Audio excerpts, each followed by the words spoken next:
Welcome to this brief introduction to your company's retirement plan.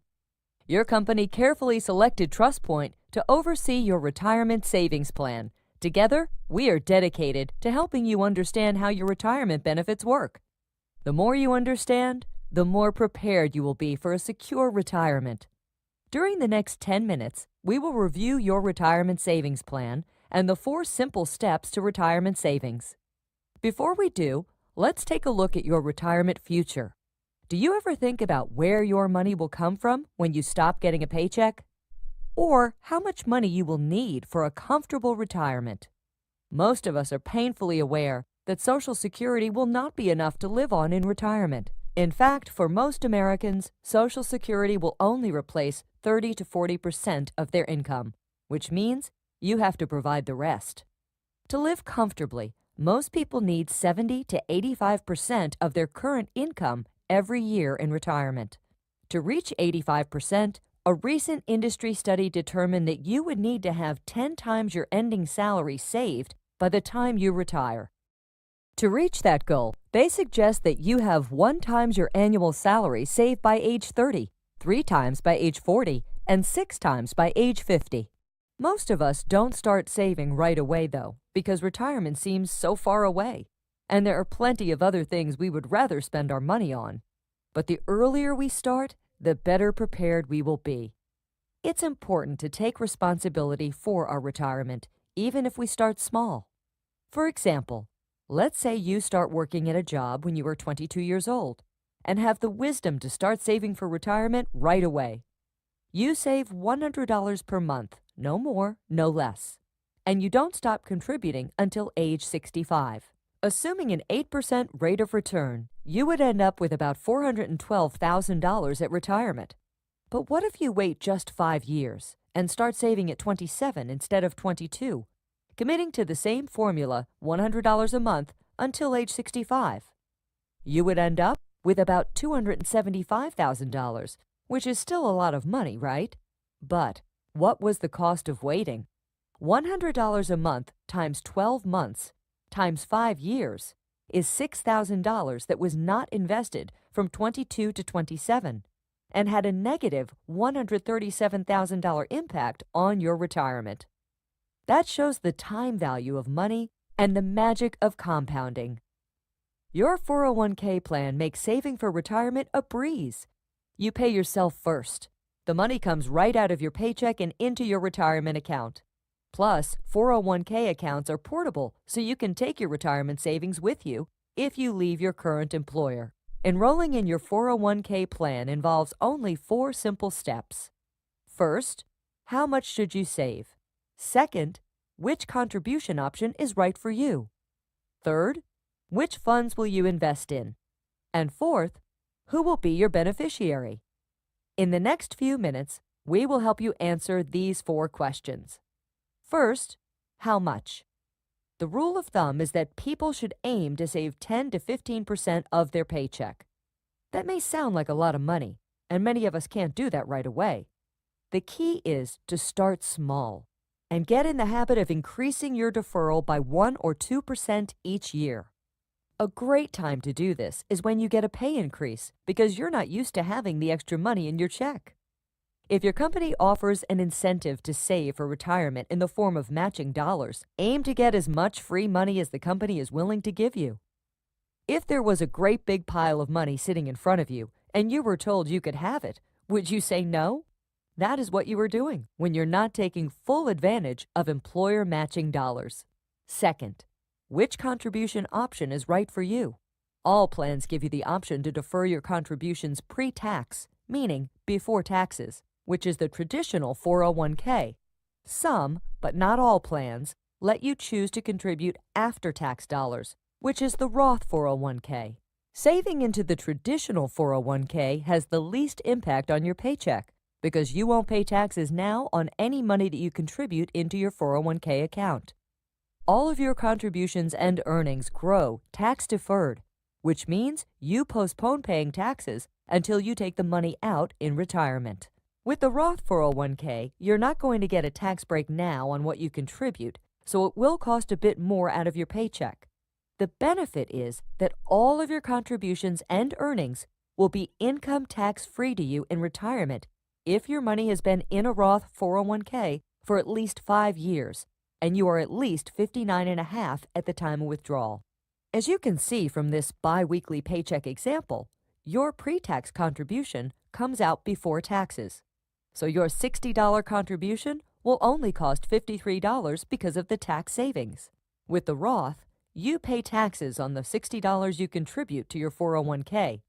You may want to ask yourself, do you think your taxes will be higher when you retire or lower? If you think your taxes will be higher when you retire, you might want to pay them now. If you think you will be in a lower tax bracket when you retire, then you might want to wait and pay the taxes as you take the money out during retirement. Those who benefit the most from the Roth 401k are younger workers because the true benefit of the Roth 401k are the years and years of tax-free earnings growth.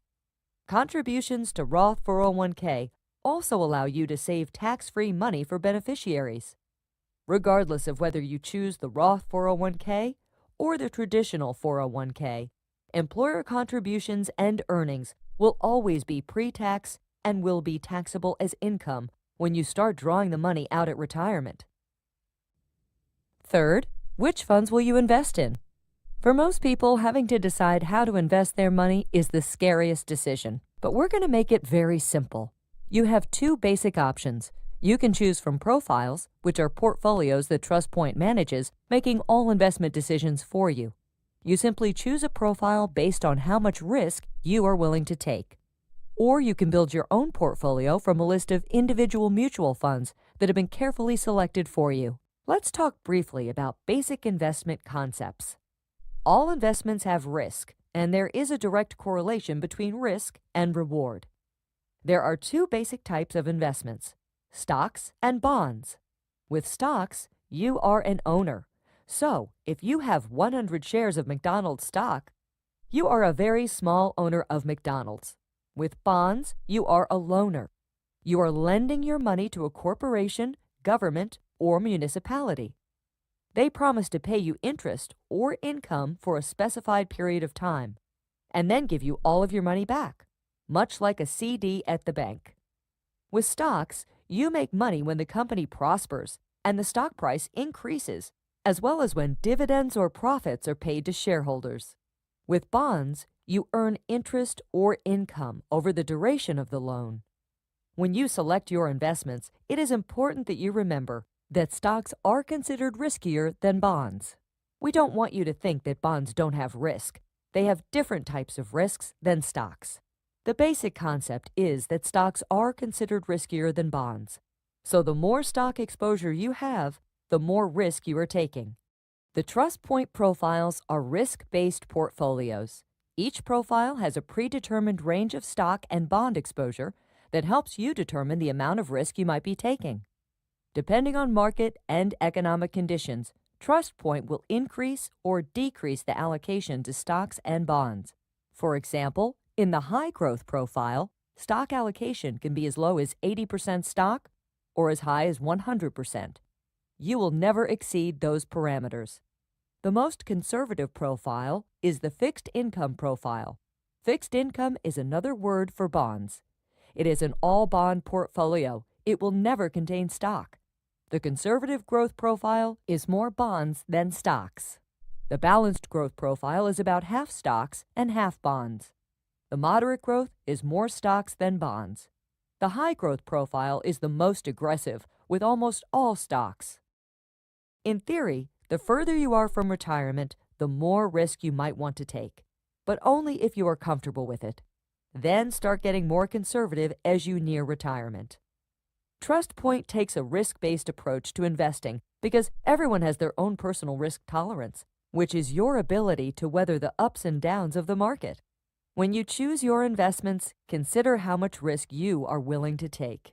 We've talked about how much, which contribution option is right for you, and how do you want TrustPoint to invest your money. The fourth decision is to ask, who will be your beneficiary? The primary beneficiary is the person or persons who are first in line to receive your money if something happens to you. The contingent beneficiaries inherit the money if your primary beneficiary dies before you, or if the primary beneficiary disclaims the inheritance. An important note is this: if you are married and not naming your spouse as your sole primary beneficiary, the spouse must sign the beneficiary designation form in front of a notary public, acknowledging that he or she is aware of this. If you are not married, you can name whomever you want. Above all, keep your beneficiaries up to date because these designations will override a will or a trust. TrustPoint is dedicated to helping you save and invest wisely for retirement. You can enroll with 4 simple steps: how much, which contribution option is right for you, which funds will you invest in, and who will be your beneficiaries. Remember, you can never have too much money when you retire, so to achieve your retirement goals, please take advantage of this great benefit your company offers. Questions? Contact your plan sponsor or contact TrustPoint, and we'd be happy to answer any questions or concerns you might have.